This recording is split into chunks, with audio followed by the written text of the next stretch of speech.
Thank you for introduction. Welcome to track B4. The theme of this track B4 is there are actually two. One is how to hire the best talent. The other one is my challenge, settling down in Silicon Valley. We have very distinguished three speakers. Let me first introduce the first speaker, Mr. Christopher Mead. Yes, please. You can bow a little bit in Korean. Mr. Christopher Mead is currently head of talent acquisition in Asia Pacific and Japan, Cisco Systems. And he actually worked in the HR department in other global companies too for many years. So today, I think he will tell us how the global companies are doing differently in recruiting the best talent and retaining the best talents. Next to Mr. Christopher Mead, the second speaker is Mr. Kim Jin-hee. Please, yeah. Mr. Kim Jin-hee is currently working as a Human Resource Department Director at Naver. At the same time, he is CEO of Naver INS. INS stands for Information and Systems. So he will tell us how global companies like Naver, which is also a Korean company, is doing differently in terms of recruiting and retaining the best talents. And the last speaker, Mr. Lee Jun-seok. Yeah. Yeah. You can give him a warm hands. Yeah. 박수 한번 쳐주시죠. 네. Mr. Lee Jun-seok came all the way from Mountain View, Silicon Valley, just for this event. And he has to go back to the States tomorrow, right? The day after tomorrow? Yeah, Sunday. So Mr. Lee Jun-seok actually searched job in Silicon Valley, worked as an intern in Amazon, in Google, in Microsoft, and now he's actually working as an engineer at Google. So we'll listen to his presentation at the end. 감사합니다, Mr. Han. 안녕하세요.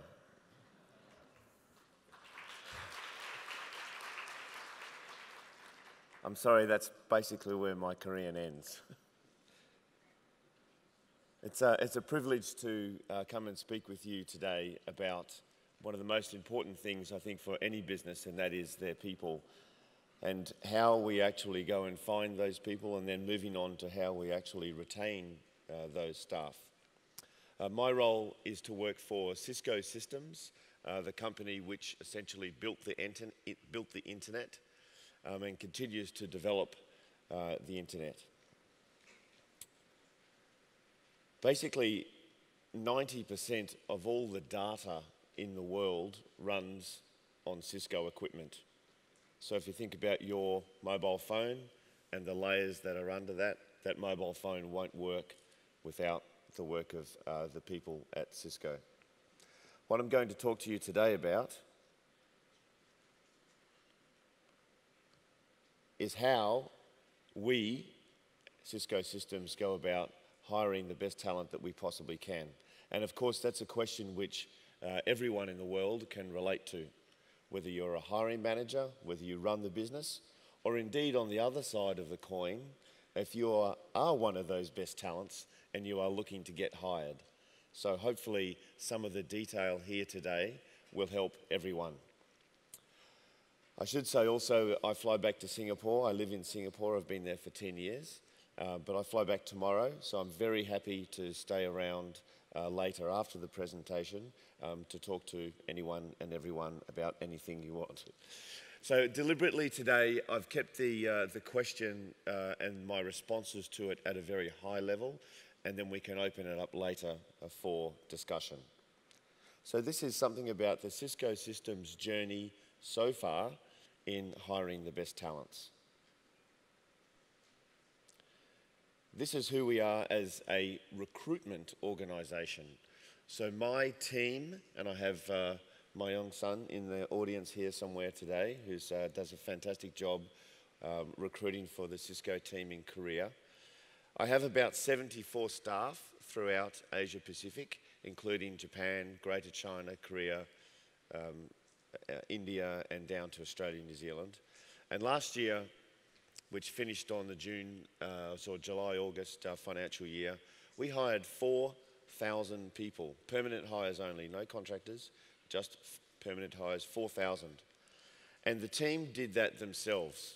99% of those were hired through the internal recruitment team. So, i.e., we didn't spend a lot of money with recruitment agencies. And I used to work in recruitment agencies for about 18 years, and I know they're very expensive. And so Cisco Systems decided to bring this core business actually internal. If the people are central to your business, why would you outsource that to anyone else? And someone asked me before, I think it was Mr. Hahn, asked me, why did you join Cisco Systems? And I said, what a privilege and what an honor it is to be able to be in charge of hiring 4,000 people a year to help grow one of the best companies in the world. One of the main things we look at actually is the quality of the work that the consultants do. And therefore we measure that. It's no good saying something if you don't measure it, in my view. And so we measure our hiring manager satisfaction through the recruitment process. From the first time they meet with the recruiter after they've got their requisition signed off, all the way through to when the candidate starts, and that might be some months down the track. And at volume, 4,000 hires, I'm very pleased to say that we have very strong hiring manager satisfaction at 85%, and also the candidates who go through the process, whether they are hired or not, we also have around about 85% satisfaction. In order to hire 4,000 people in a year, that's what we did last year, and this year will be probably even a little bit more. We actually need to interview about 20,000 people to get the 4,000 hires.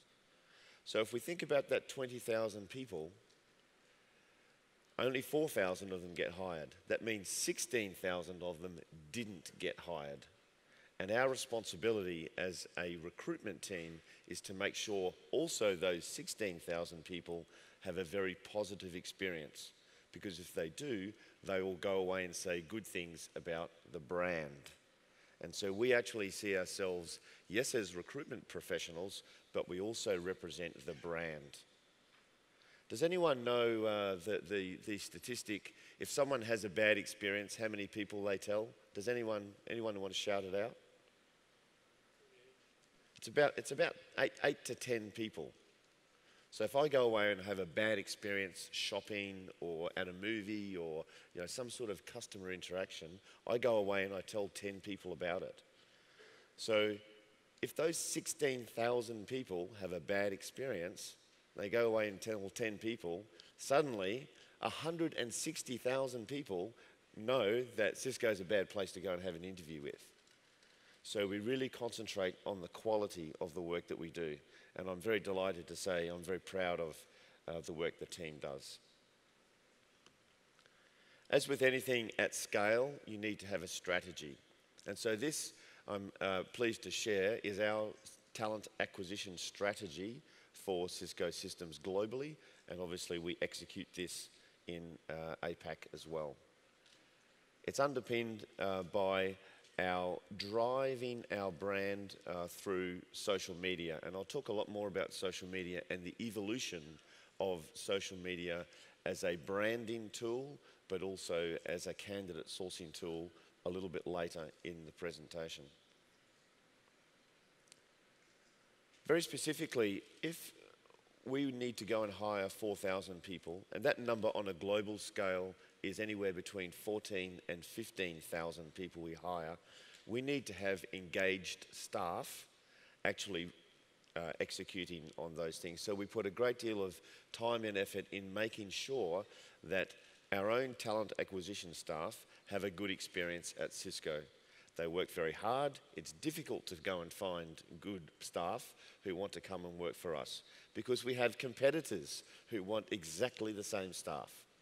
Like our young friend down here who works for Google, I would be delighted to have a conversation with him about joining Cisco. But he's probably very engaged at Google. So the staff need to work very hard about going and finding those 20,000 people. Therefore, my responsibility as a leader is to make sure I hire the best people and that they have a very good personal experience. Throughout the whole of Cisco Systems, we have a culture of innovation. At the start of the presentation, I said, we are the company which built the internet. That is still true. We continue to build the internet. But we are evolving from a hardware company and an infrastructure company through to a software-driven and software-defined organisation. And that means a huge change for us. The old skills of yesterday are not the new skills of tomorrow. And so moving forward another 5 or 10 years, the 75,000 people in the company will have completely different skills.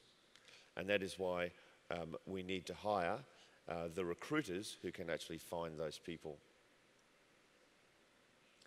The INC you see in the bottom of the screen there stands for Inclusion and Collaboration, which is Cisco's way of saying diversity, essentially.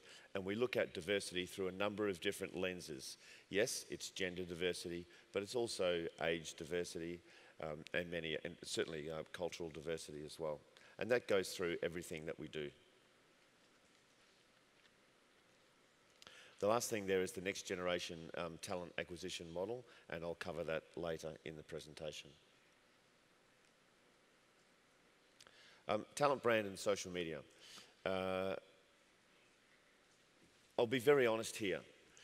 A number of years ago, maybe 3-4 years ago, Cisco, despite being a global brand, had basically zero presence on social media. And so what was the implications of that? We didn't use it as a hiring tool, but also we didn't use social media in all its different forms as a brand projection tool. And so people, as a consequence, didn't know the new Cisco. They knew the old Cisco. They knew the Cisco from 1984 who built the internet and was a hardware company. Actually, did you know Cisco is probably one of the biggest software organizations in the world? We are actually the biggest software security organization in the world, but no one knew about that.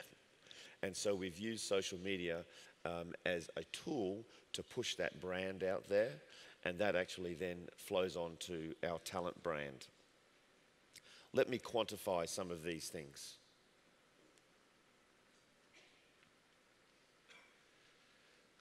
I don't know how many people are a fan of Twitter. I'm on Twitter. It's my personal thing. I'm not particularly engaged with it, but it has been a useful tool.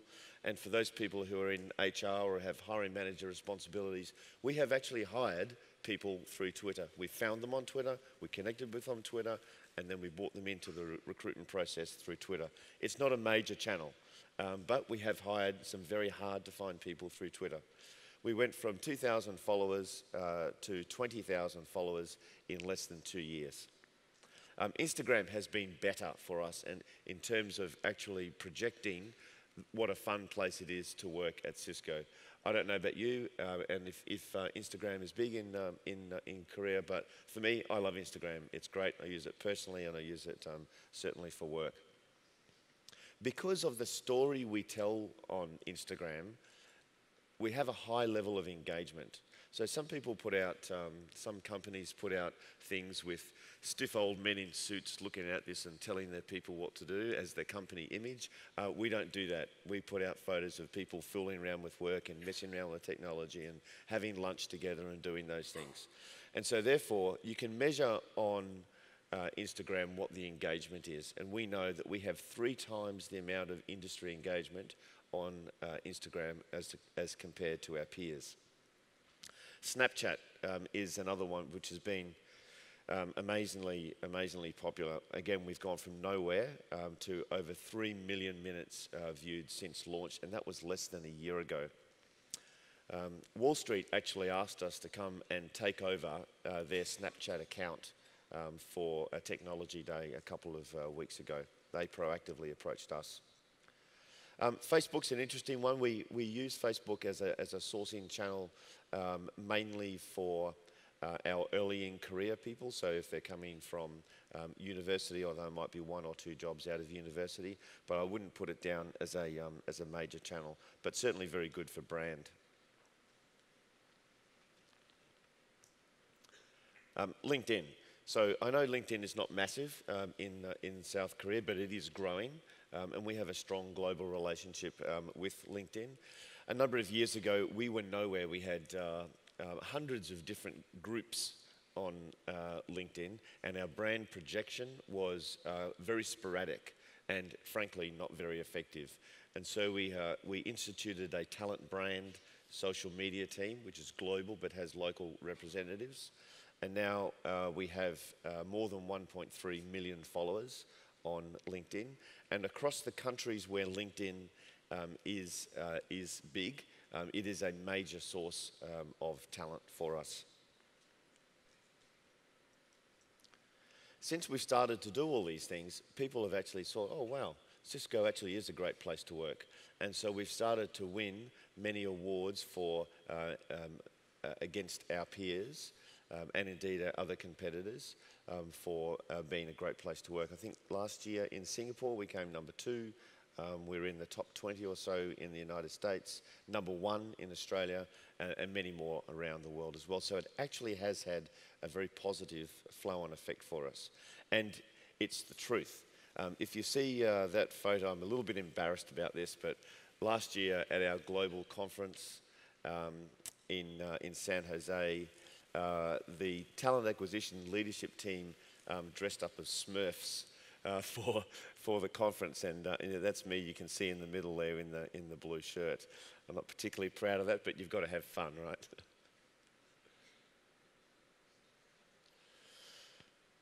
One of the new things that we've done at Cisco is be very open with our people internally, but then we've also told this story externally as well, and we call this the people deal.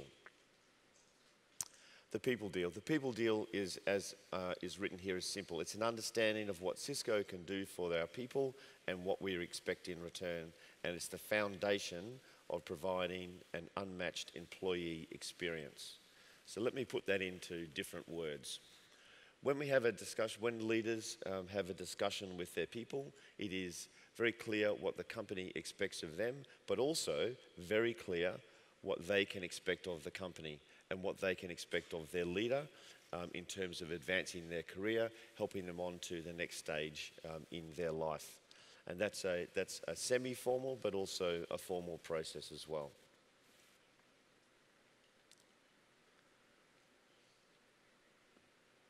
And so we've actually charted this out, and these slides can be available for you afterwards. So please feel free to take photos, but the deck will be available for you. So we've actually charted out some employees' experience and into what we call the moments that matter in someone's life. So what I would like you to do is just to think about, just everyone individually think about a time that you went through a recruitment process and you got hired for the job and then you started in that job. Can everyone remember that? Yeah? Okay, so let's take yourself in your own brain back to that time. What were the moments that mattered for you in that? It was when you first made contact with the recruitment person or the HR person or the hiring manager. What was that experience like? Do you remember? What was it like when you got the offer?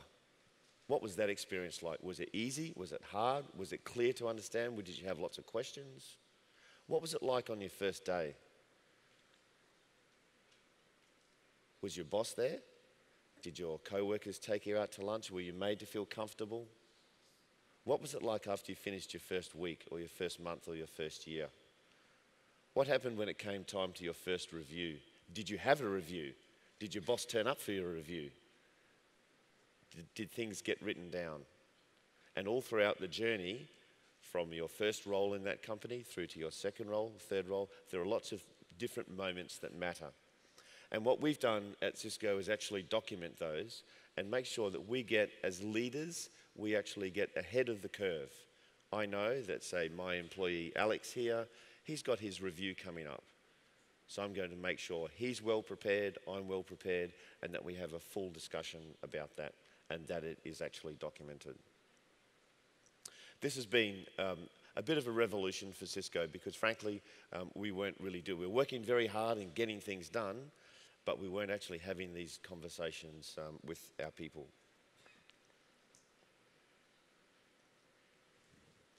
So this is our goal, and our talent acquisition team is foremost in this because they have the first contact with our candidates. So we want to connect candidates with our people and technology so they have an incredible experience of the Cisco culture right from the beginning of their experience, whether they get hired or whether they don't get hired.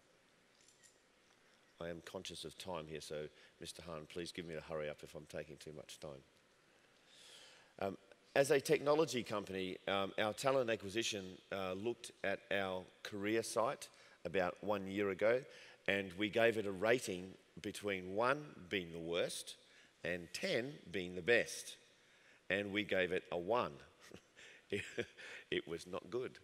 And so we have taken the time, and it will be launched in the next few months, to completely redesign and revamp our career site. So it's not just a web page, it is actually a career portal for both our employees, our permanent employees, our contract staff, but also those who are looking perhaps to refer someone to Cisco or actually apply themselves. And it will be a single point for all those needs, and it will be available on any device, on any platform.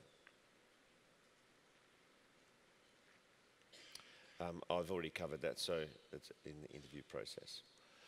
The offer process is interesting. When I was joining Cisco, I had 14 interviews, 1-4, and then I had to wait another 2 weeks for the offer process to come through. And I know sometimes these are different in different countries, and the processes sometimes are different, but that's too long. So we've shortened that down to 5. In a competitive landscape, you can't have people going for 14 interviews. It doesn't work.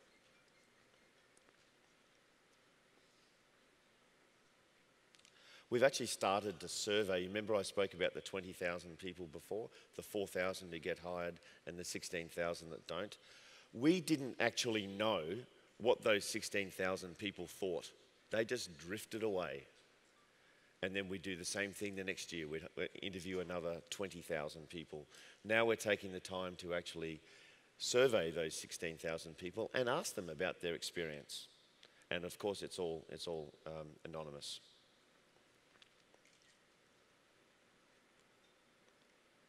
The other piece of the puzzle was the hiring manager experience. And can I just have a quick show of hands? Who has ever hired someone before in their life?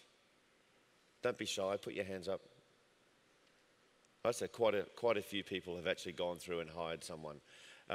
Maybe just internally now, think about, was that an easy process or was that a difficult process? It's generally a little bit of a difficult process. And so we've designed this thing called a meeting in a box to be a one-stop shop for our hiring managers. And I'm going to quickly move through some of the next things so I don't get over time. One of the other things, if you go back to being, put yourselves in the shoes of a CEO or a business leader, a sales director, someone like that, you want to know where the next talent is coming from. That's very difficult to predict. So we actually have a data analytics team who actually looks at where the students are coming through from a location perspective, but also a skills perspective. And we've got that to a stage now that we can go to the business and say, you should go and open up an office in that city there because we know that's where the talent will be in 5 years' time, as an example. And forecasting potential demand is exactly along those lines as well. How am I going to plan for hiring 4,000 people a year? What happens if that's 9,000 people a year in 2018? We've developed Cisco's Talent Cloud, so this is a global cloud platform whereby if I'm an employee in Singapore and I want to do a part-time job in Peru, I can go onto the Talent Cloud and actually find that. And my last piece, how do we actually find the candidates? Who thought about Microsoft buying LinkedIn last year? I didn't see it coming. No one saw it coming, really, right? It's, LinkedIn has 350 million people on the database, but now Microsoft owns that. So what we've decided to do is build our own database, and we have candidate sourcing centres in North Carolina, in Bucharest, and in Hanoi. And I won't go through how they work, but they are professionally, aggressively going and finding people for Cisco, and they look absolutely everywhere. So I think I'm at time, Mr. Hahn, so I would be very delighted to pause it there and say thank you very much. I know there's a lot of content there. I will be available afterwards if anyone wants to come and talk about anything at all, either as a prospective candidate or indeed as an organisation. So thank you. Give him a big hand. Thank you, Chris. Because of the limited time, I'm sure Chris did not have enough time to show you everything he has at Cisco. So you can ask in Korean. 한국말로 질문하셔도 좋으니까 raise your hand and ask any question. 네. 시스코에 대해서 혹시 질문 하실 게 있으시면 손을 들고 손을 들어주시면 됩니다. 그러면 여기서 마이크를 갖다 드릴 겁니다. Hi, Chris. It's very impressive, and then we know the fact that Cisco is a very good system and hiring people through social media. My question is actually, I know the fact that you have a very good system in place to hire good quality people around the globe, but what do you think about the methodology when you hire people? Do you actually believe in the fact that if you hire people and then some people turn out to be low performers, and then just like Jack Welch, maybe in that kind of regard, Jack Welch usually punish these people, like 20% of lower performers like that. So when it comes to human resources development, what do you think about the Cisco's future? Do you encourage these low performers to become better performers, or you have any types of carrot or kind of implementation? Okay. Yeah, place? sure. Is this working? You can hear me okay? Okay, great. Thank you. Great question. So I covered today the talent acquisition part of the story. So that is how we actually go and procure. How do we find the people? Once we find the people, we then hand those people over to the hiring managers, and then it's their responsibility to actually develop them. As an organisation, we've actually done away with performance reviews. So we don't do them at all anymore. And it was slightly we used to do them in depth. And many organisations have started to do this, right, on a global basis. But we've done away with performance reviews. We used to do them monthly, little one, and then per quarter you do a slightly bigger one, and then at the end of the year you do a big performance review on each person. And we have completely done away with that. What we have moved to actually is having lots of micro conversations all day. So as a leader of my people, and I have 7 direct reports, I'm in contact with them all the time. And I know what they're going on. They tell me what their struggles are. They tell me what their frustrations are. They tell me what's going well. And then we just manage that on a constant flow rather than having these peaks and spikes. I would say, though, what we do have is a separate conversation about people's career. So generally once a quarter or so, we'll sit down and we'll have a look at where are you, where would you like to go, how would you like to get to the next step. So formal performance reviews we don't do anymore, but it's more of a constant conversation. Sorry, did that answer your question? Yeah. Well, I mean, my question is, Chris, it was a very good answer.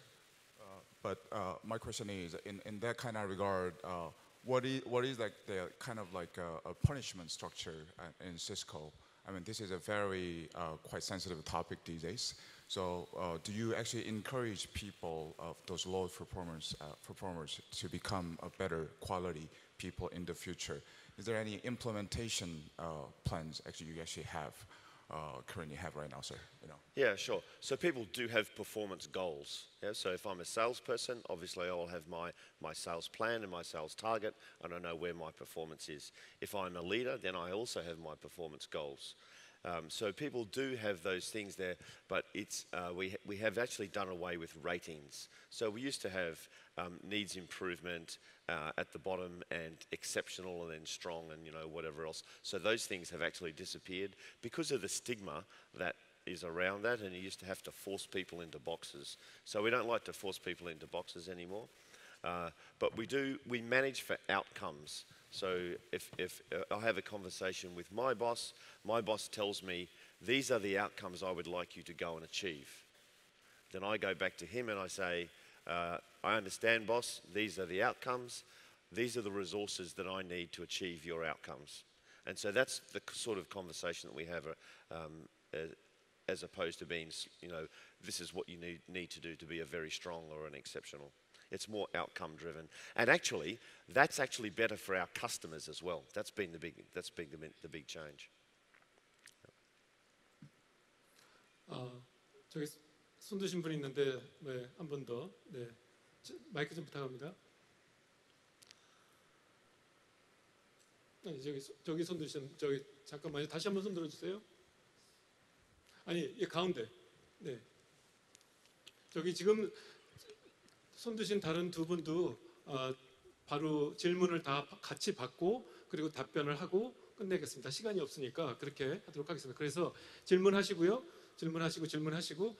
Chris, let's hear all the three questions together, and Okay. then you can answer all Sure. together. Okay? Yeah.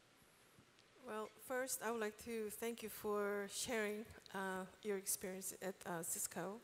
Actually, my question is extending from the gentleman. Because, I guess from yesterday I've been hearing, we have done away with our ratings and all these things. And you talk all the time. You try to communicate and share what's going on. And actually, I run a company called Brandon Company. It's been 18 years. We have actually done that for 18 years. And we always have a dilemma. So how do you correlate that to the salary, in other things? Can you share some of that with us? Yeah, sure. Salary. Chris, 1 second. Let me hear- Salary, Oh, yeah, sorry, yeah. The other things. Okay, got it.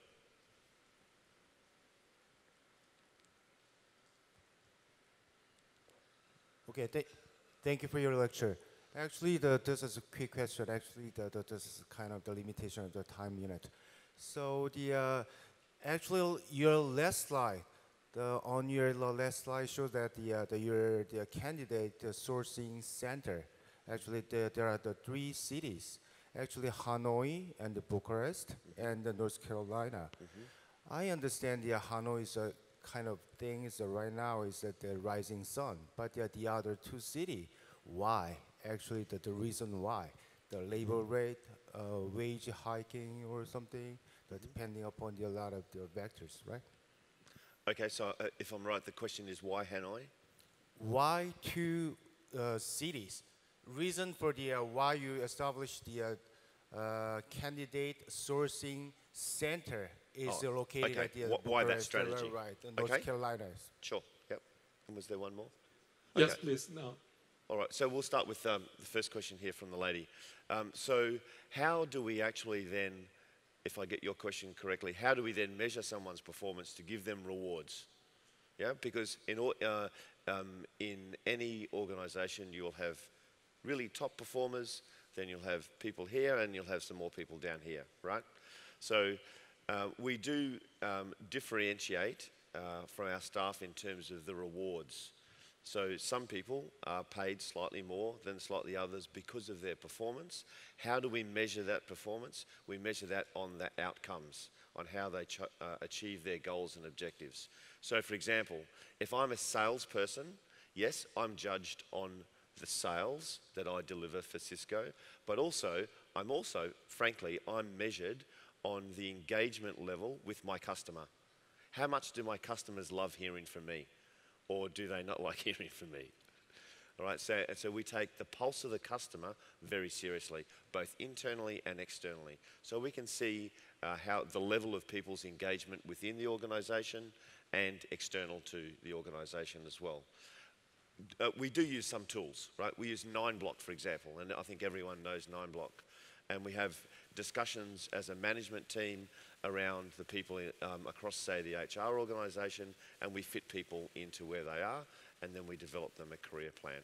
But rewards are based upon the outcomes that they have, and that's an open conversation with the manager. Moving to, just conscious of time, but I'll try and nail this one. So, candidate sourcing centres. So, why did we arrive at that? How did we land there? I'll go back to the LinkedIn thing. Many organisations around the world, particularly in what I would call the Western economy, so United States, Canada, Australia, UK, and a number of other countries, were becoming quite dependent on platforms such as LinkedIn, almost wholly and solely dependent on LinkedIn for their candidate sourcing strategies. The problem with that is, what happens if LinkedIn goes away and all those relationships that you have there, or someone else buys LinkedIn and suddenly you don't have the first voice to those candidates? Well, that's a problem because your brand won't be up the top. And what happened a few months ago? Microsoft bought LinkedIn. So for us, that's a question mark. So we have decided that we want to own the first voice with the candidates that we want to talk to. So for example, if I want to own a relationship with an engineer from Google, I want to have that relationship one-to-one. I don't want to have that relationship from me to LinkedIn back to candidate at Google. I want to have that relationship one-to-one. And so we are building these candidate sourcing centres, and once we have the candidates in there, then we start to develop communications and relationships on a direct basis with those candidates rather than being dependent on third parties. My team is a procurement organisation. I procure people, and to do that you need to have direct relationships with them. So that's why. It's also risk management as well, frankly. Thank you. So, and we'll invite the next speaker, Mr. Kim Jin-hee, to the stage, and we'll have the second presentation. 방금 소개받은 네이버에서 인사를 책임진다는 말씀을 못 드렸고 하여튼 인사를 하고 있는 김진이라고 합니다. 반갑습니다.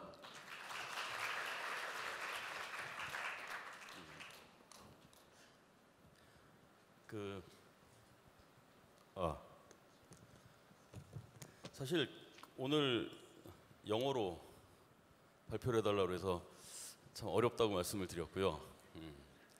그래서 이게 다음에 오긴 좀 어렵겠구나 싶어서 오늘 최선을 다해 보도록 하겠습니다.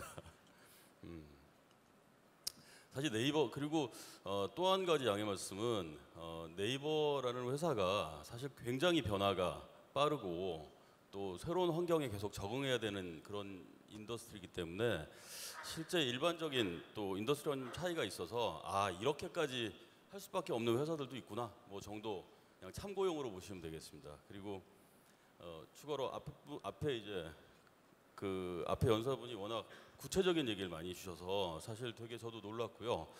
아주 좋은 방법이라고 생각이 되고 저는 오히려 약간 최고의 인재가 뭘까에 약간 좀 포커싱을 해서 말씀을 드리겠습니다. 네이버가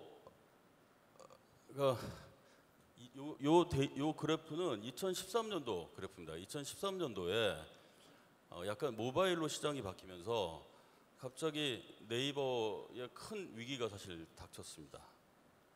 그 많은 위기들 중에 가장 큰 거는 저희가 웹에서는 분명히 PC에서는 분명히 1등을 하고 있었는데 모바일이라고 하는 시장이 딱 들어오면서부터 우리가 1등이 아니었구나.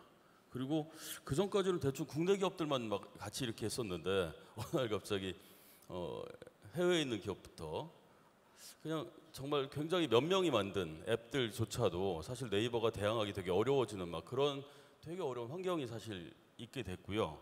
그래서 뭐 여기 보시듯이 사실 저희가 싸이월드가 페이스북에 밀려서 이렇게 떨어졌고 아까 전에 PC하고 웹하고의 규모는 지금 현재는 거의 모바일이 거의 한 2배 반 정도의 규모라서 저희가 만약에 PC에만 남아 있었으면 사실 네이버란 이름은 몇 년 전에 없어질 수도 있는 그런 좀 어려운 환경이었습니다.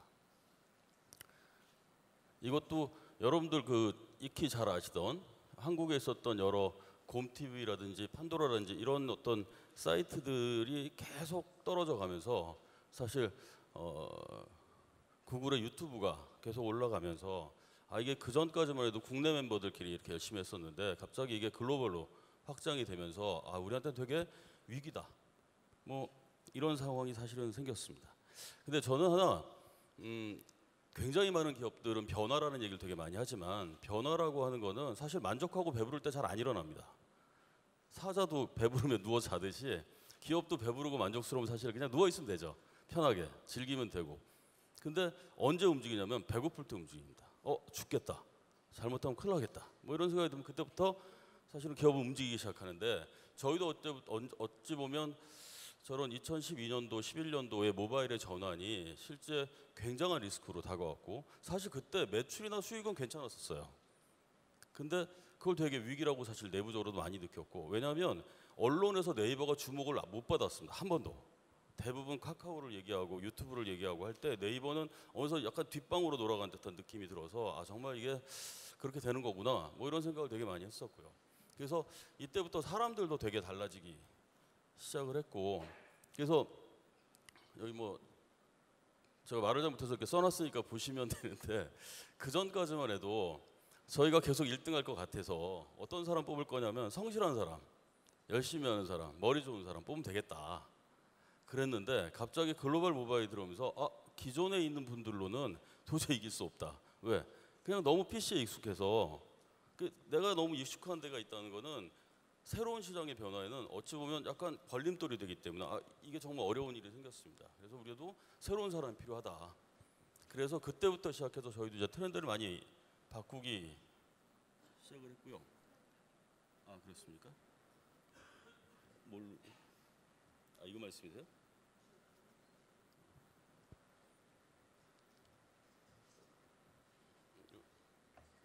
맞죠? 이게 저희가 그때 직원들하고 막 리뷰 같은 거를 열심히 하면서 찾아냈던 네이버에서 일 잘하는 사람인데 대충 보면 시장의 흐름 맞춰가지고 깊게 파고들어서 끝까지 매달려가지고 일을 만들어내면 성과가 나오잖아요. 우리 이런 사람 좋아한다. 근데 이게 사실 보면 새로운 시장 만들기는 조금 어려운 것 같아요. 왜? 뭘 열심히 할지 잘 모르는데. 그래서 저희는 이게 PC 시대에 되게 중요한 단어였구나. 그래서 그다음부터 많이 바꿨던 거는 그때까지만 해도 저희도 그랬습니다. 그냥 이렇게 지원하는 사람들 중에 좋은 사람 뽑는 게 저희 방식이었는데 이걸로는 되게 어렵다. 그리고 더 중요한 거는 저희가 잘 못 봐요. 저희가 PC에 이렇게 오래된 사람이 모바일이나 글로벌에 있던 사람을 보면 되게 특이해 보입니다. 그래서 저 사람 우리 회사에 있을 수 있을까? 뭐 이런 생각이 들어서 잘 못 뽑습니다. 그래서 특히나 인사부서는 더더욱 이렇습니다.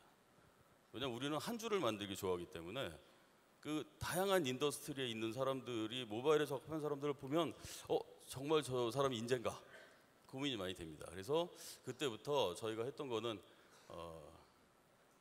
시장에서 뛰어난 사람을 적극적으로 어필을 하기도 했지만 가장 중요한 건 이런 부분들이었어요. 회사가 직접 모든 사람을 똑같은 기준으로 뽑지 않는다. 그래서 이제는 어떤 사람이 중요한 사람이냐면 시장을 이해하고 시장을 따라가고 시장을 이기고 시장을 이용할 수 있는 사람이 되게 중요한데 그 사람들은 인사부서에서 알기 되게 어렵습니다. 시장에 발 담그고 있는 사람만 알 수 있습니다. 인사부서에 보면 그냥 머리 노랗게 물들인 사람이지만 시장에 몸 담그고 있는 사람 입장에서 보면 저 사람이 바로 우리를 살릴 수 있는 사람이다. 알 수 있어서 인사부서가 약간 뒤로 빠져주고 모든 조직에 사람을 뽑을 수 있는 예산과 권한을 다 줬어요. 그래서 그때부터 이제 사람이 조금 바뀐 사람들이 들어오기 시작을 했고요. 이렇게 해서 사람을 뽑고 있는데 근데 근데 이제 여전히 남아있는 숙제는 채용은 어렵습니다. 무슨 면접 보면 알 수 있을 것 같지만 무슨 점치는 분들 점쟁이도 아니고 한 시간 얘기해서 면접을 심층적으로 봤다. 1시간 얘기하고 그 사람을 뽑는다. 그냥 뭔가 자기가 훌륭한 사람이라고 꾸미기 위해서 온 사람하고 1시간 얘기한 다음에 이 사람 훌륭한 사람이다. 이런 거 정말 어렵습니다, 사실은.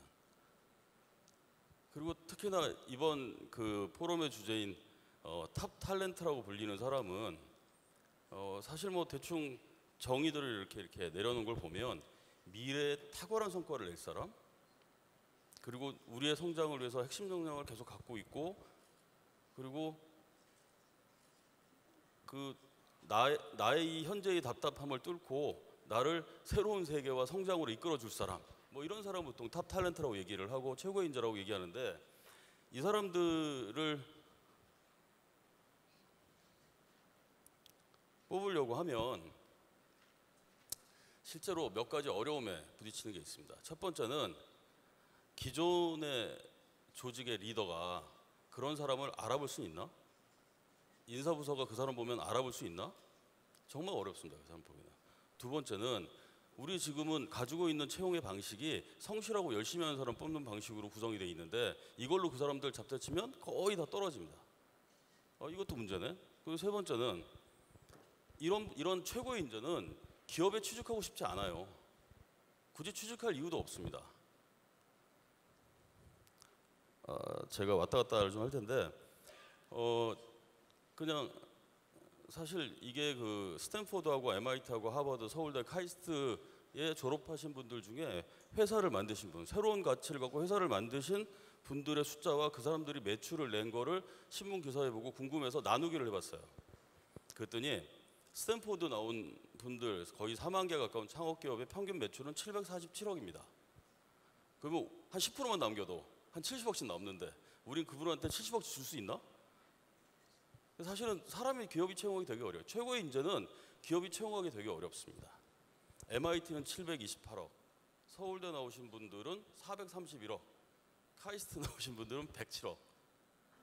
100억만 돼도 매출 100억이면 정말 훌륭한 기업을 할 수 있는데, 그게 나와서 창업하면 되지. 굳이 내가 저렇게 회사 가가지고 카피해가며 욕먹어가며 이럴 이유가 사실 별로 없다. 그래서 최고의 인재가 왜 회사에 들어오냐, 그런 것도 사실 되게, 그러니까 저희가 너무 여기 인사하신 분도 많겠지만 기업이 되게 너무 도도하다. 왜? 우린 지금 채용이란 말로 마치 그 넓은 들판에 가면 막 무 배추가 막 널려 있듯이 그냥 지나가면서 얘 괜찮은 것 같아, 쫙 뽑아서 내가 쓰고, 이 사람 괜찮아, 딱 뽑아 쓰고 하듯이 최고의 인재를 채용이란 말 너무 쉽게 쓰고 있다. 사실 기업은 채용하기 어렵습니다. 어떤 사람을 채용하기 쉽냐면 그냥 지원하는 사람은 채용하기 쉽지만, 저희가 정말 최고의 인재라고 얘기를 하면 그 사람을 뽑는 건 정말 어렵습니다. 기업이 줄 수 있는 가치와 매력으로는 더더욱이 어렵습니다. 한 20년 전만 해도 기업하기 되게 힘들었었어요. 누가 돈을 빌려주지도 않고 지원해 주는 것도 없고. 그럴 때는 할 수 없이 회사에 들어가서 이렇게 합니다. 돈도 좀 벌고 그거 모아가지고 경험도 쌓고 회사 창업한다고. 근데 지금은 워낙 펀드들도 많고 해줄 수 있는 데도 너무 많고 해서 최고의 인재를 기업이 뽑는다는 거는 정말 어렵습니다. 저희도 이게 2013년도에 네이버가 모바일로 딱 바뀌면서 위에 왼쪽을 보시면 왼쪽은 웹에서의 저희 숫자입니다. 그냥 저희 순 방문자가 2,200만 정도 됐었는데 모바일로 딱 돌아서는 순간 1,300만으로 떨어지고 1등은 네이버가 아니라 카카오톡이었고 4등도 카카오 스토리였고, 다시 말하면 네이버는 1등 아니라 5등인 회사였고 당연히 모든 사람의 시선에서 벗어날 수밖에 없었고요. 근데 사실 이제 꽤 오랜 기간, 한 3, 4년 정도 지나면서 저희도 전환을 되게 열심히 고생을 많이 했었습니다. 그래서 지금은 2,600만, 그리고 전 세계 230국에서 2억 2천만이 쓰고 있는 라인도 사실은 가지고 있고요. 그 뒤에 보면 밴드, 40, 50대 분들이 많이 쓰신다는 밴드 또 저희가 하고 있습니다. 저희 이런 거 잘 만듭니다. 직원들이 40, 50대가 많아서. 그 다음에 V라이브도 있습니다.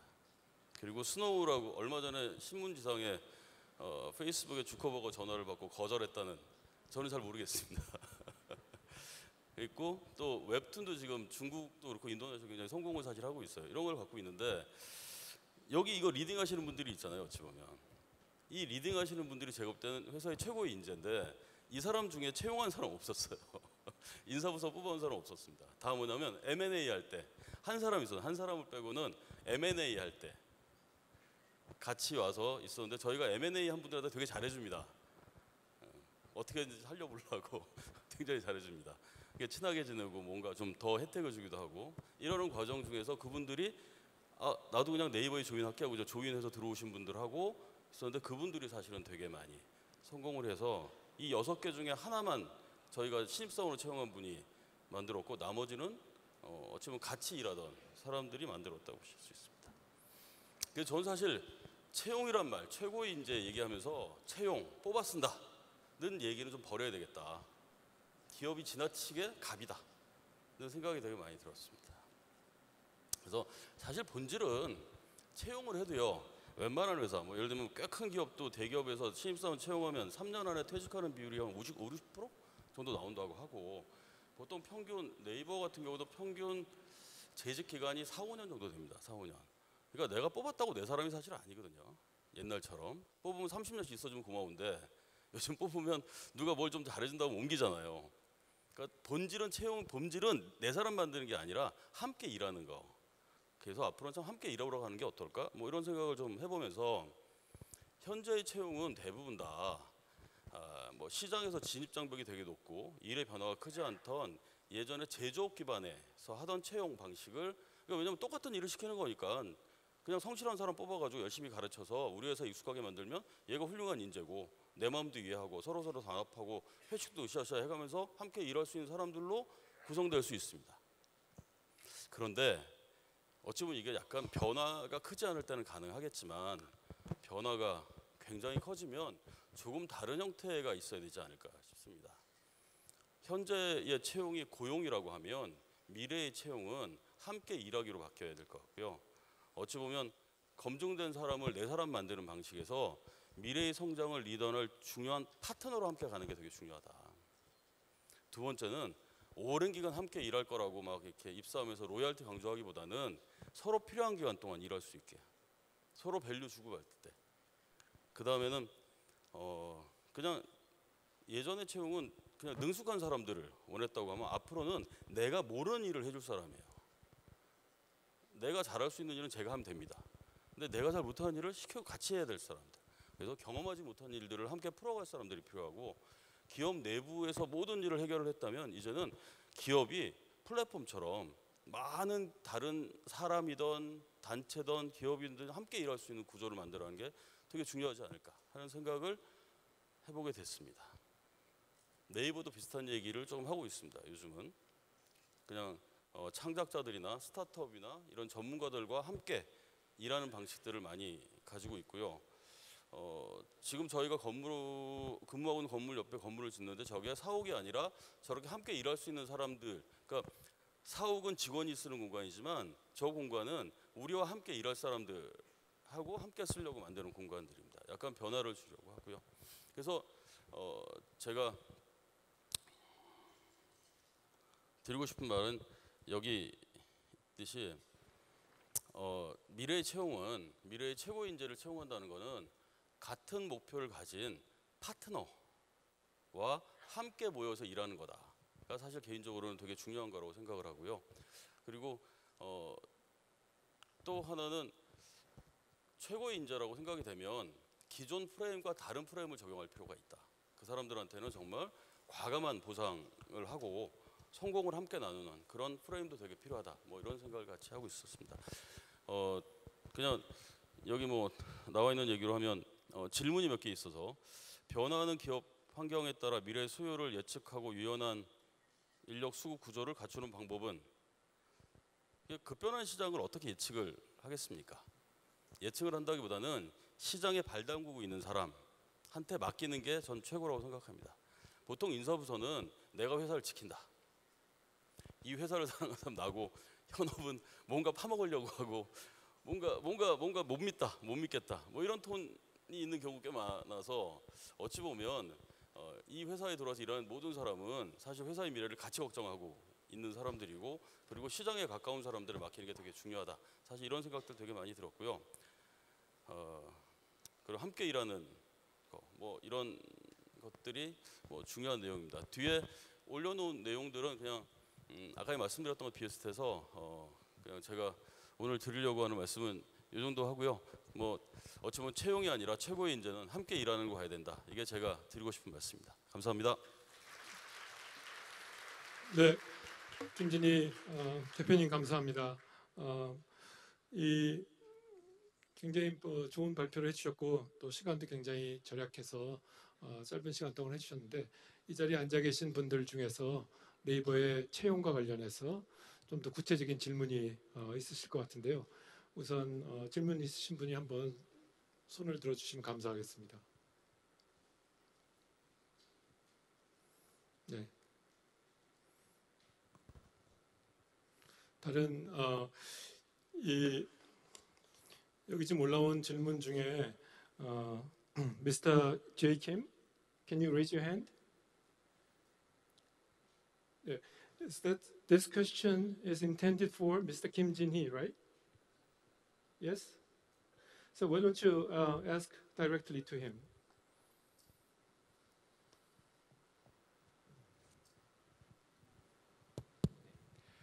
저는 이 내부통제학회 회장을 맡고 있는 사람인데요. 지금 우리나라 기업에서 사람을 뽑을 때 인성이 괜찮은 사람, 또 그런 대로 여기 성실하고 정직한 사람 뽑으려고 하시는데, 그런 것을 판별하는 이제 어떤 사전적인 지금 대재벌의 경우 같으면은 적성 검사다, 인성 검사다 이런 것을 퀘스천너를 내서 이제 이렇게 받고 이러는데, 네이버는 미래를 지향하는 기업이기 때문에 그 인성 검사, 적성 검사의 툴 같은 것을 이 네이버 나름대로 가지고 계시고 있는가, 아니면 같은 유형의 사람들을 쫙 나열해 놓고 다양하게 무브먼트를 하게 만들어서 워치하면서 그 중에 특이한 사람을 뽑아내는 그런 방법을 쓰고 있는가. 그래서 현대그룹이나 또 몇몇 그룹의 경우에도 특정한 포스트에서 특정한 이벤트에 이 사회적인 의미를 지니는 쓰레기를 줍는다든지, 뭔가 누구 쓰러진 사람을 이렇게 부축한다든지 이런 사람을 채용한다는 그런 기사를 본 적도 있는데, 이 네이버는 어떻게 전략을 앞으로 가져가시고 또 과거에 어떻게 하셨는지 부탁드립니다. 저희도 회사가 전체의 직원들을 채용하는 역할을 할 때는 인성검사 같은 거를 한 적이 있습니다. 근데 한 4, 5년 전부터 그러니까 인성검사라는 게 이 사람 성격을 알아볼 수 있긴 하지만, 사실 뭐 역량이나 회사에서의 성격은 뭐 개인의 성격보다는 회사에서 이 사람이 어떻게 일하느냐가 사실 중요한 거지, 개인의 성격을 뭐 되게 중요한 포인트이긴 하지만, 어쩌면 그래서 되게 많은 시행착오를 거치다가 저희는 대부분 이런 방식을 취하고 있습니다. 저희는 그냥 심플하게 같이 일해 봅니다. 한 3개월에서 6개월을 정말 열심히 같이 일을 해보다 보면 하루 이틀 만에 사람을 판단하기는 어렵지만 한 3개월에서 6개월 같이 일을 하면 이 사람이 어느 사람이고 어느 정도의 퍼포먼스를 낼 수 있는지를 대부분 판단할 수 있고요.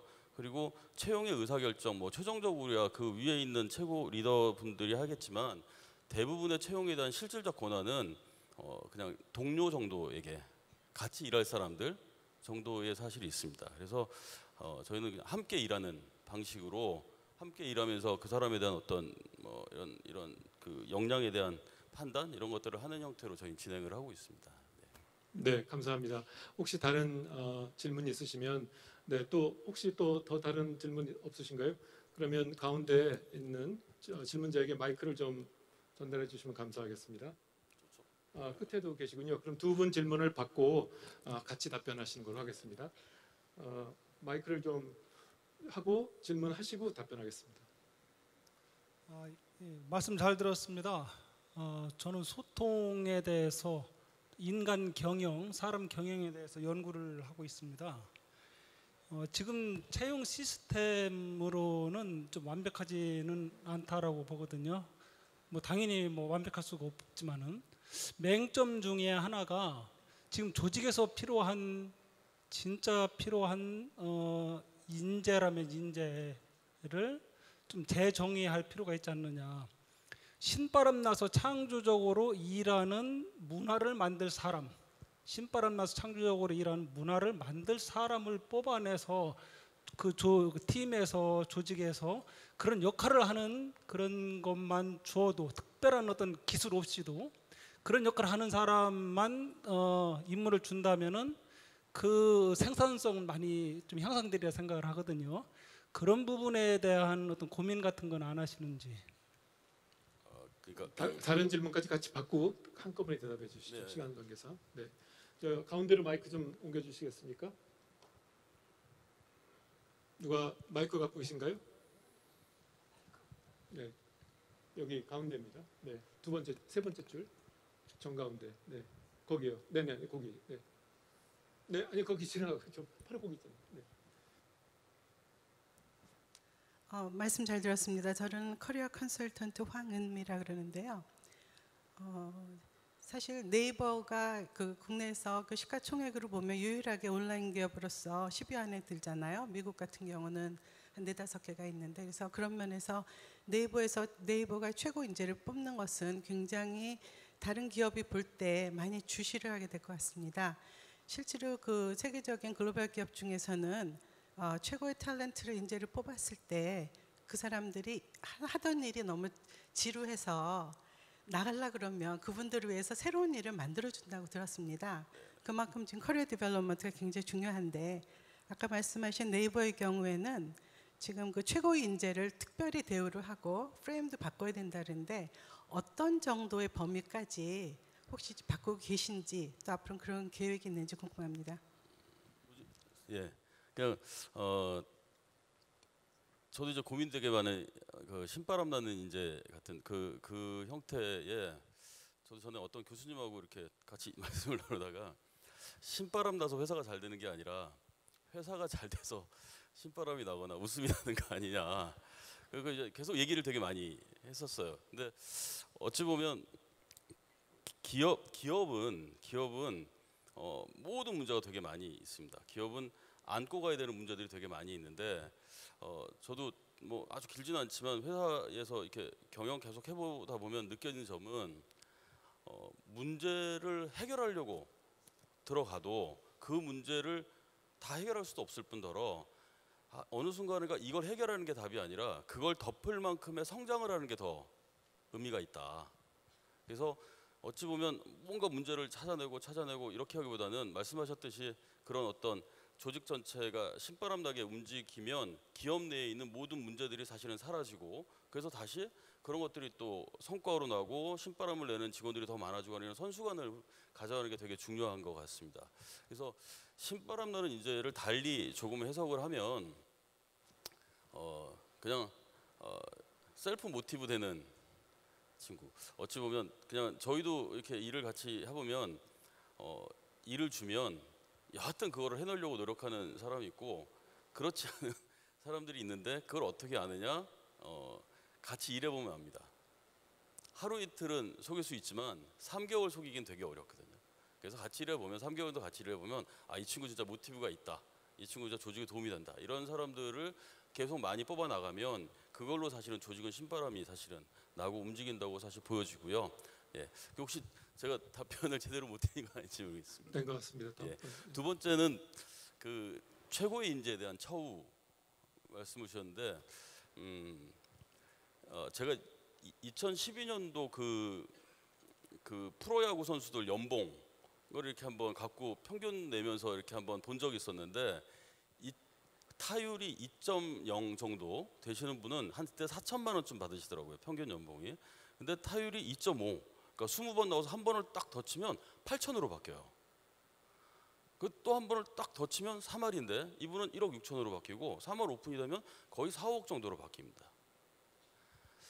저는 이제 그게 뭐냐면, 저도 네이버에 와서 이렇게 뭐 전에도 인사를 쓰고 지금도 인사를 보고 있지만 대부분의 기업들 인사 데이터를 보면 굉장히 잘하는 친구하고 그렇지 않은 친구하고의 그 갭, 이 갭이 20% 넘어가지 않습니다.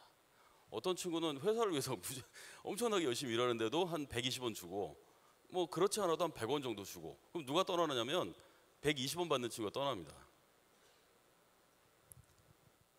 기업은 그 네이버는 지금 사실 저희도 예를 들면 최근에 저희가 라인을 상장을 했는데 그 라인 상장을 하면서 그거를 계속 이끌었던 그 신중호 대표라는 양반이 있는데 그분한테 라인 주식에 뭐 꽤 많은 비율을 줬습니다. 그러니까 본인 입장에서 보면 이게 성공하면 본인도 그냥 그 레벨로 올라갈 수 있는 그러니까 그게 그렇게 될 정도로 사실을 주기도 하고요. 또 하나는 저희가 회사 내부에서도 같은 연배 경력으로 치면 10몇 년 정도 되면 가장 적게 받는 사람하고 가장 많이 받는 사람은 총 보상 기준으로 거의 한 3배에서 5배 정도까지 사실은 벌어집니다. 이게 그게 원래 저도 인사를 저도 한 뭐 꽤 오래 하면서 사실 꿈이 정말 열심히 일하는 친구가 누가 보상 옆에서 돈 몇백만 원 더 준다고 옮기는 거 정말 보기 싫었거든요. 그래서 저는 보람도 주고 인정도 해주지만 그보다 되게 중요한 거는 거기에 맞는 보상이다. 회사에 다니는 이유 뭐 겉으로 얘기는 뭐 보람 이런 얘기를 할 수 있겠지만 실질적으로 사실은 돈을 벌기 위해 다니는 부분도 꽤 크잖아요. 그래서 그 부분은 분명하게 갑니다. 그러면 보상이 중요하지 않다. 뭐 마음으로 하는 게 더 중요하다. 내적 보상이 중요하다 하지만 예를 주면 돈까지 줬는데 칭찬은 당연히 따라갔을 거고 잘했기 때문에 스스로 보람은 또 느꼈을 거고요. 회사가 되게 열심히 해야 되는 부분은 보상이라고 생각합니다. 칭찬은 다 알아요. 자기가 잘한 건 다 압니다. 일이 잘 됐으면 보람 자기가 느껴요. 근데 회사가 그것까지 안 챙겨도 됩니다. 사실 회사가 챙길 거는 금전적인 부분. 왜? 되게 어렵거든요. 제한된 자원이기 때문에. 그래서 저는 그냥 그렇게 일하는 사람들한테는 회사에서는 거의 뭐 이 정도의 비율, 말씀드렸던 3배에서 5배 정도 그냥 하위 10%하고 상위 10%를 같이 놓고 비교를 해도 거의 한 2배 반에서 3배 정도 나오는 정도로 저희는 이제 약간 보상 차별을 하고 있습니다. 네, 감사합니다. 다른 이제 질문들은 남아서 좀 더 하시기로 하고요. 제가 모더레이터로서 한 가지만 여쭤보고자 합니다. 최고의 이제 탑 탤런트를 어떻게 리크루트하고 이제 어떻게 이제 리테인하느냐 하는 것에 대해서 많이 말씀을 해주셨고, 특히 이제 미래의 성장을 리딩할 파트너로서 함께 일할 파트너로 생각을 하신다고 했는데, 그렇게 하고 나니까 이미 내부에서 일하시던 기존의 직원들은 좀 너무 배제가 되는 것 같은데, 기존의 직원들 안에서도 뭔가 그들의 탤런트를 더 이렇게 올릴 수 있는 그런 일종의 뭐 이제 양육 시스템이라고 부를까요? 그런 거는 네이버는 별로 고민을 안 하시나요? 네, 저희 뭐 차별하지 않습니다. 밖에서 조인해서 들어오신 분들이던 파트너 이런 분들 내부 직원이던 그런 분을 차별하지 않는데 저는 항상 최고의 직원은 들어올 때 절대 알 수 없고요. 최고의 성과를 내면 갑자기 그 사람이 최고의 직원이 되는 겁니다. 사실은.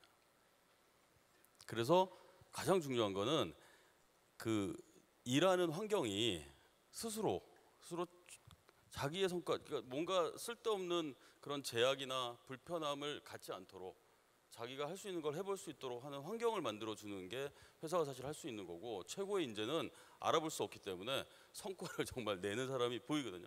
그 사람이 사실 최고입니다. 어쩌면 약간 최고의 인재는 결과론이고, 회사가 갖춰야 될 거는 그런 보상의 시스템과 그런 함께 일하는 그런 체계들, 그리고 그 사람들이 열심히 일할 수 있게 만들어주는 환경, 이런 것들을 갖추는 게 회사의 역할이지, 최고의 인재를 뽑는다는 것 사실 자체가 그냥 결과론에 비슷하다고 생각합니다. 네, 오늘 정말 좋은 발표해 주신 김진희 대표님께 큰 박수 부탁드리겠습니다. Okay, this will be the last speaker, Mr. Lee Jun-seok, who is working at Google. He will give you his personal experience, how he got this job, and how he feels about his experience. Okay, thank you for the introduction. So my name is Junseok Lee from Google Research, and today I will talk about my challenge for settling down in Silicon Valley. So let me introduce myself briefly first. After I graduated in high school, I studied computer science, and I have worked in 2 companies in Korea, 1 year in a startup and 3 years in Naver. Then I decided to pursue my advanced degrees in the US. So I went to Georgia Tech, and there I studied computer science, especially for machine learning, with concentration on recommendation systems. And last year, I finally got a job in Google and settled down in Silicon Valley. So this is the work I'm currently doing, the YouTube video recommendation, this is really interesting problem. When you watch something on YouTube, we have on the right side, we have some list of the recommendations, which is relevant to what you're currently watching. So what videos we should recommend to the users. And this is really interesting but challenging problem. And I'm using machine learning techniques to find out better videos. And I'm really enjoying this research. So today's talk will be mainly about how I settled down in Silicon Valley, why I decided that, and how I prepared to getting a job in Silicon Valley. And for that, I think these 3 main topics are playing the most important roles for that. So the first part will be about my experience and lessons from the graduate school.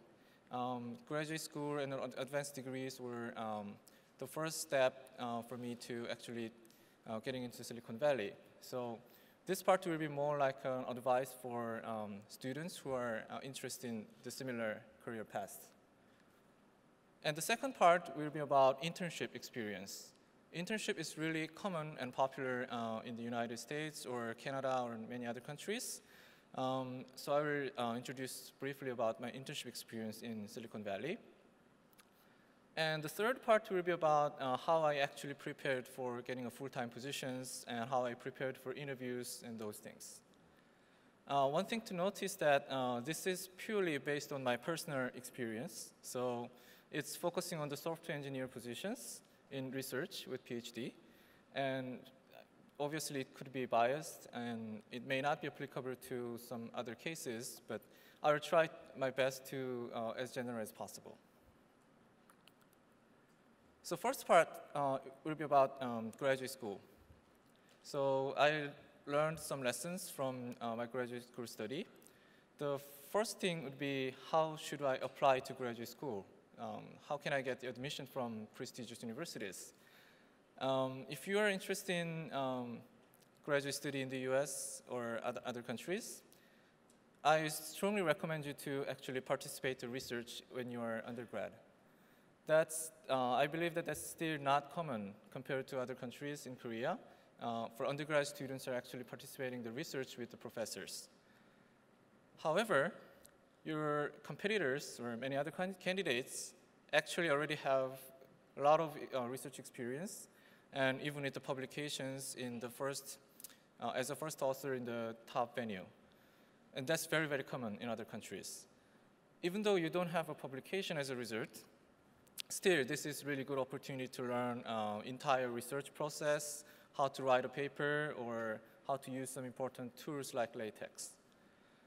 Well, in my case, I worked with Professor Bob Mukai from Seoul National University.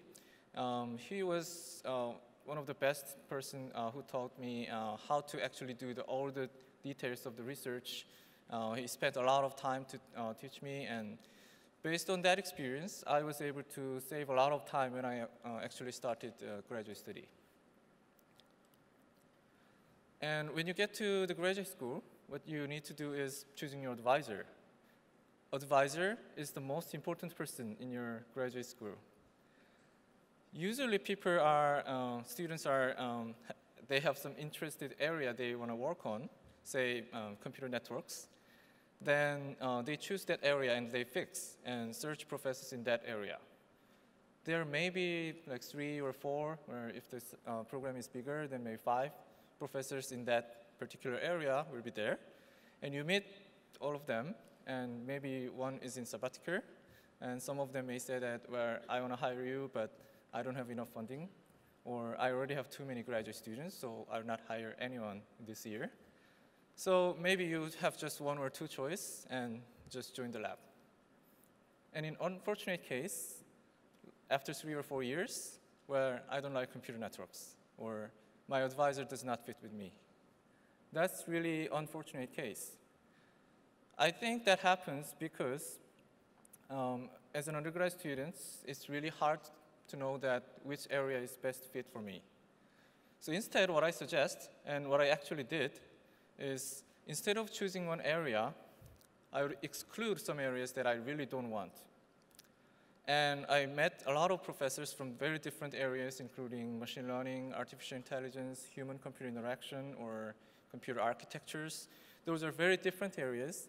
And I chose my advisor, who's really best advisor, I think, based on these things. How he is nice to his students, and how much time he actually spends for educating his own students. And sometimes the professors are really busy, and you may just have a chance to see him once a month. Then it's really hard to learn something from him. And how actively he is involving in his own research. How many papers are he's actually publishing, or how many conferences he's going to present. These things are really important. Otherwise, you may be a hard time for learning something. And funding is also important. Sometimes there are some unfortunate cases that you have to quit just because your advisor doesn't have the funding to support you. So I think these things are much more important than what area you're working on or what specific topic you're actually studying. So this is one of my advice to students. And these two things are the lessons I learned during my journey. So one thing is that in graduate school, the student is responsible and actually lead his own research. It's not like an employer and employee relationship, like the advisor gives you some order and you do that and report to him. No, that does not work in that way. Ideally, you are the person as a student, actually lead your project and do your research. An advisor is the person who actually guides and helps or brings some resources that you need. It was kind of challenging in the beginning to change this kind of mindset, but that was really important from my experience. And the second thing is the opportunities can come from anywhere. Like we meet a lot of people in conferences, and there are many campus events or seminars. Where in my case, I attended a party celebrating thesis defense of one of my senior lab member. And there I met one of his committee member who came from Microsoft Research, where Microsoft Research is one of the dream company of machine learning researchers. And we just introduced each other and talked like 5 minutes. And he recommended me to his colleagues, and that's how I got my opportunity to work in Microsoft Research as an intern. So if I didn't go to that party just because I was too tired, then I wouldn't have that chance. So just behave actively and try to get something from any random chance of meeting. Okay, so the second part will be about the internship. Internship is virtually open to any students in college, mostly in the US or Canada. So there are some programs dedicated for hiring even the first or second year, freshman or sophomore students, undergrad students. Usually we might believe that what they can do, they are just students in the first year students, but they actually do something, actually contribute to the products, and they deliver something at the end. And it's more like an educating purpose. So I think this is really good for both for the company and the interns. And for the full-time conversion, it's also open to students who are actually graduating soon.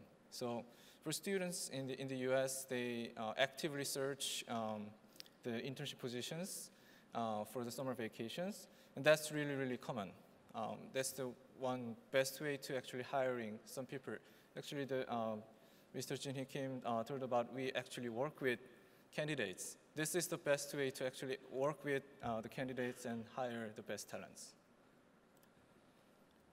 And internship programs is opportunity to learn something not directly related to work. For example, the culture of the organization.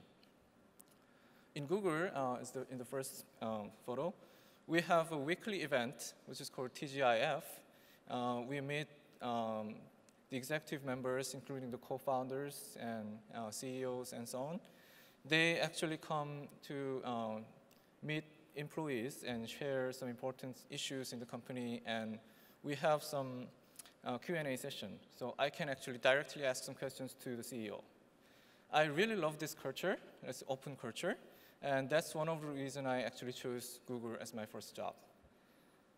And also, most important values in the company, like you see here. This is the mission statement of Google. Organize the world's information and make it accessible and useful. This is why Google is doing projects and they are producing something.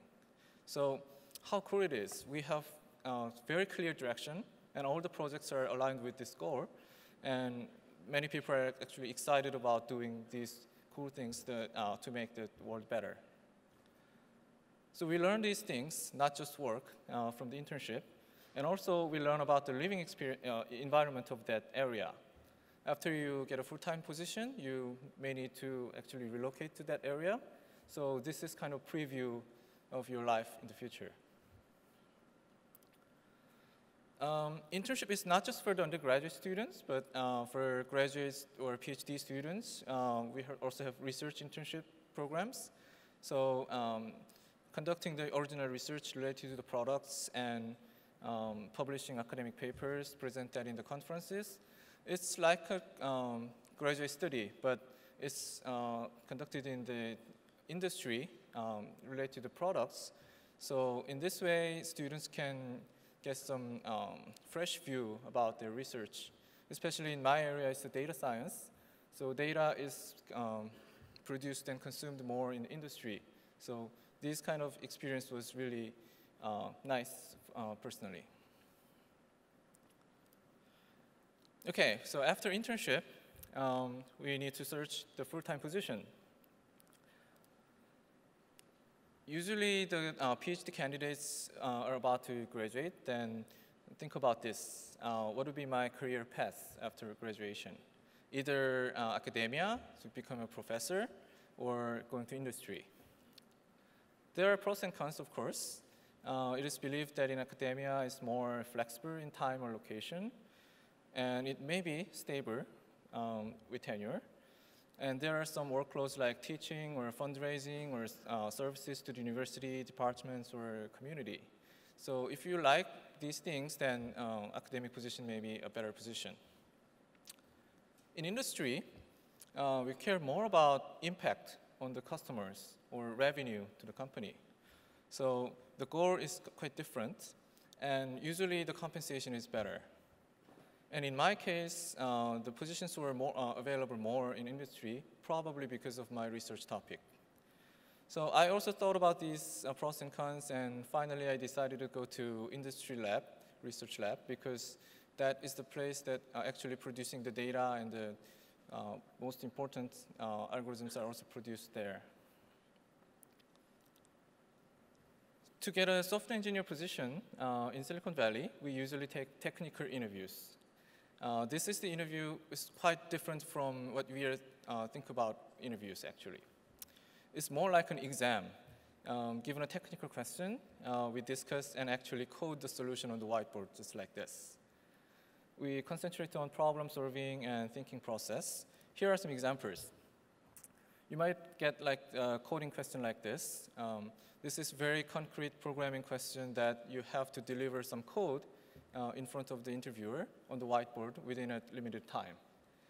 So we ask these questions, like 10 or more questions to each candidate to evaluate their actual ability to work.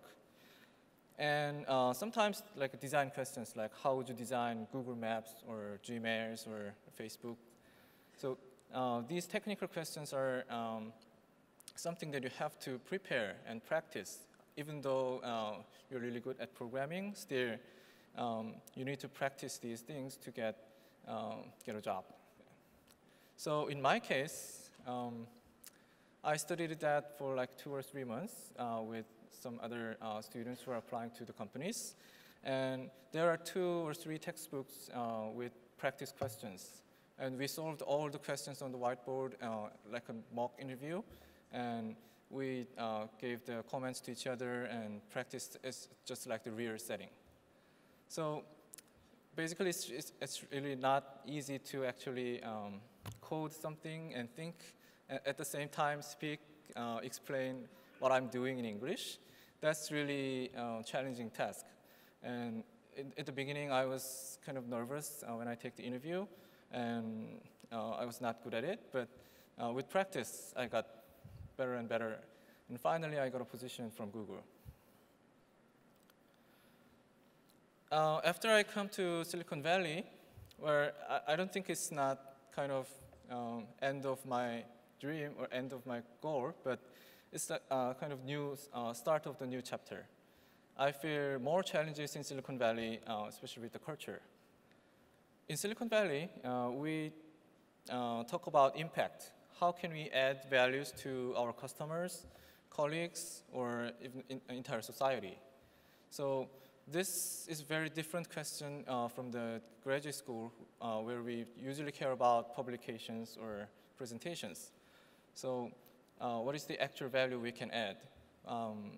I had to change this mindset to more like this industry setting, and it's also challenging. And responsibility. We have to lead the project with responsibility even more than the graduate school. I expected that this is still companies and the manager will order something to do, but it's more like I'm the owner or the leader of that project. I'm not not because I'm a team manager or team leader, but still I have my own project. Then I'm responsible for that project. And when I have some problems, I try to find the solutions to solve that problem. And I am responsible for that. So changing the mindset to this is also challenging, but I hope I'm getting better and better. And another thing is the flexibility. I was quite surprised when I went to Silicon Valley for the first time. They don't require me to come to the office. I can just work anywhere. Sometimes I can work from home, or sometimes I can work from other cities or anywhere, actually anytime. But they care about what I actually have to do, like the results. So as long as I convey some results and I'm responsible for my project, then it's super flexible. I can work anytime or anywhere. And lastly, as you may know, Silicon Valley is the place of entrepreneurship. So everybody talks about the startup ideas every day. So far, I haven't any chance to get involved in these things, but maybe in the future, I might have a chance to start a new company. Where I talked about the Silicon Valley as like a paradise for computer scientists, but this is also a place with pros and cons. In Silicon Valley, there are lots of opportunities from other companies. We engineers usually get contacts from recruiters or headhunters from other companies, like every day or every week. The chances are all over the world, but that is a good thing. So if the company sometimes just lay off a lot of people, but they don't have any problem. They just find an even better job in the same area. So that's one good thing. And there are lots of resources and potential colleagues for startup. There are many venture capital companies, and also there are a lot of smart people. And many startup companies are actually started from previous colleagues,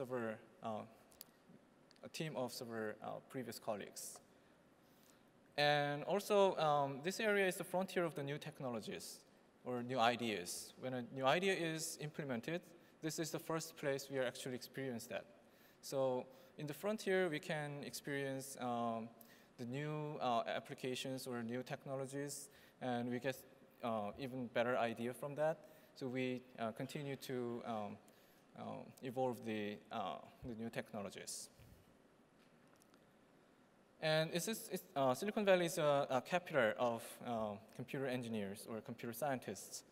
So it's good to have a lot of people that understand some same jargons from the same area. But at the same time, sometimes I feel that there are less diversity. Sometimes I want to talk to very different person from me, like the artists or writers. But less diversity is kind of a drawback of this area.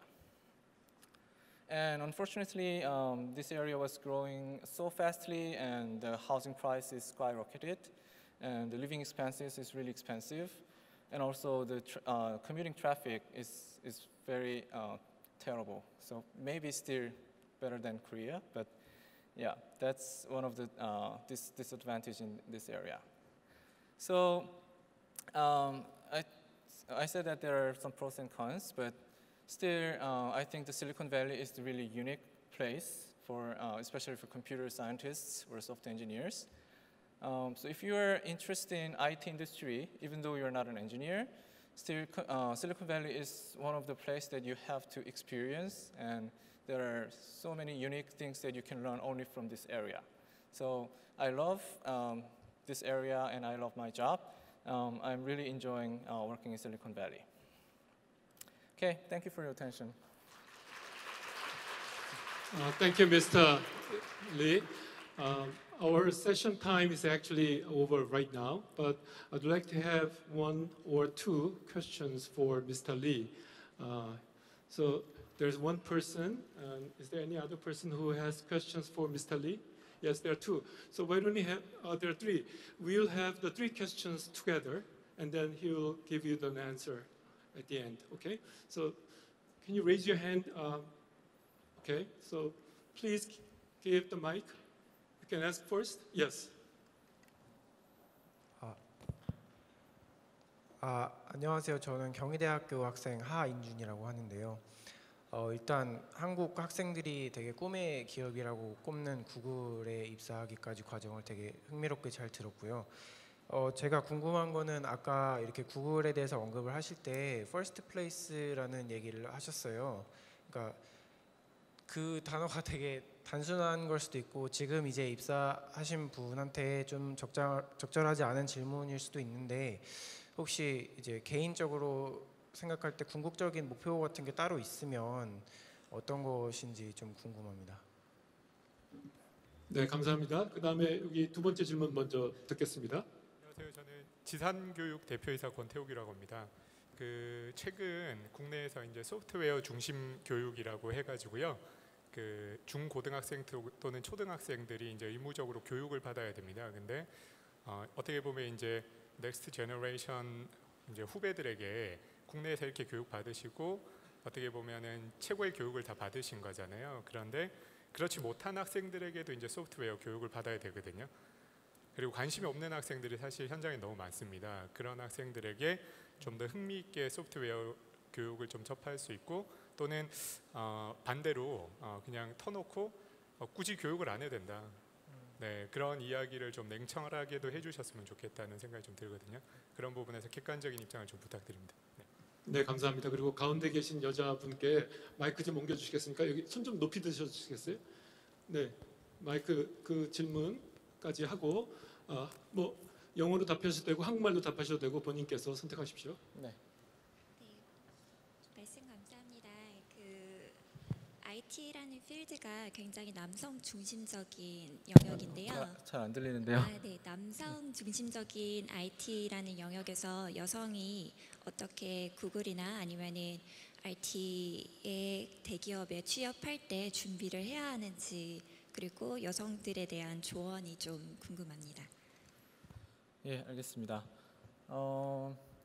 궁극적인 목표에 대해 질문을 주셨는데요. 저는 개인적으로는 사실 굉장히 먼 미래에 궁극적인 목표를 세워놓고 거기에 따라 움직이지 않는 편입니다. 왜냐하면 사실 아까 이제 많은 얘기가 나왔지만 사회가 급변하고 있고 제가 학생이었던 때, 뭐 고등학생이었을 때 이런 일을 하고 싶다라고 생각할 수 없었을 만큼 그때는 이런 포지션이 사실 있지도 않았었고요. 그래서 제가 더 중요하다고 생각하는 것은 내가 진짜 즐길 수 있는 일이 무엇이고 즐겁게 공부할 수 있는 것이 무엇이고 그거를 찾아 나가는 과정이 가장 중요하다고 생각해요. 그래서 저는 컴퓨터 공부하는 거를 굉장히 좋아했고 프로그래밍 하는 거를 즐겨 했고 그런 쪽으로 계속해서 일을 찾아가고 공부할 걸 찾아가다 보니까 지금 여기에 와 있다고 생각을 하고 마찬가지로 제가 10년, 20년 뒤에 무엇이 될 수 있을까 뭐 지금 보이는 것 몇 가지를 생각해 볼 수도 있겠지만 사실 꼭 그거를 목표로 생각하고 거기를 향해 달려가야 될 필요는 없다고 생각합니다. 답변이 잘 됐는지 모르겠습니다. 그리고 교육 현장에 대해서 얘기를 해주셨는데 예, 저도 이제 사실 고등학교를 졸업한 지 좀 됐고 요즘 어떤 식으로 초중고등학교에서 그런 교육이 진행되고 있는지는 뉴스를 통해서만 접하고 있는데 코딩이라는 것은 또는 프로그래밍이라는 것은 지금까지는 일을 하기 위한 스킬이었어요. 그것이 직업이 될 수 있고 그걸 가지고 뭔가 가치를 창출해서 일을 하는 사람들은 굉장히 한정적인 어떤 하나의 스킬셋이었다면 아마 앞으로 이제 들어가는 교육 현장에서는 주로 이 프로블럼 솔빙이거든요. 어떻게 하면 사람이 귀찮게 하지 않아도 될 일을 컴퓨터한테 시킬 수 있을까? 그거를 체계적으로 생각하고 그 문제를 해결해 나가는 과정을 배우는 것이지 꼭 모두에게 프로그래머가 되라고 그거를 가르치는 취지는 아니라고 알고 있습니다. 그런 측면에서 봤을 때는 적어도 교양 수준으로는 누구나 배울 만한 가치는 있는 교육이 아닐까라고 저는 생각합니다. 그리고 예, 여성의 역할에 대해서도 얘기를 해주셨는데요. 사실 저는 개인적으로 굉장히 궁금한 게 왜 여성분들이 프로그래밍을 좋아하지 않거나 많이 하지 않는지 잘 모르겠어요. 되게 잘하시는 분들이 많고 하는 분들은 되게 잘하시는데 그 숫자가 절대적으로 적어요. 그건 우리나라만 그런 게 아니라 뭐 구글도 그렇고 어딜 가나 마찬가지고요. 그래서 많은 노력들을 하고 있어요. 어떻게 하면 여성분들이 또 특히 미국에서는 이제 그 마이너리티 뭐 흑인이라든지 히스패닉이라든지 이런 여성분들이 어떻게 하면 이런 교육을 경험할 수 있고 어떻게 하면 이런 일을 계속 해나갈 수 있을지 그런 것들에 대한 고민을 많이 하고 있고 뭐 학회 같은 데 가도 뭐 Women and Machine Learning이라든지 이런 다른 세션들이 있어요. 거기에 온 여학생들만 초대해서 뭔가 더 기회를 주려고 하는 그런 것들이 많이 있기 때문에 사실 하고자 한다면 남자들보다 훨씬 더 어떻게 보면 유리한 조건에 있다고 볼 수도 있어요. 저는 개인적으로 오히려 제가 궁금해요. 왜 여자분들이 많이 안 좋아하는지 어떻게 하면은 그거를 흥미를 갖고 더 잘할 수 있을지 사실 제가 더 궁금해요. 사실 그 저희 학교를 봐도 공과대학은 여학생 비율이 20%밖에 안 되거든요. 근데 이쪽 인문사회 쪽은 여학생 비율이 60%가 넘어요. 그래서 전체 학교로는 46%인데 인문사회 쪽에 가면 여학생들 굉장히 많은데 공대 가면 거의 없거든요. 그거는 본인이 원하는 거하고도 관련이 많이 되는 것 같아요. 사회적인 것도 있겠지만 오늘 너무너무 좋은 자기 경험을 통해서 여러분에게 좋은 얘기를 해주신 우리 이준석 박사님께 큰 박수 부탁드리겠습니다.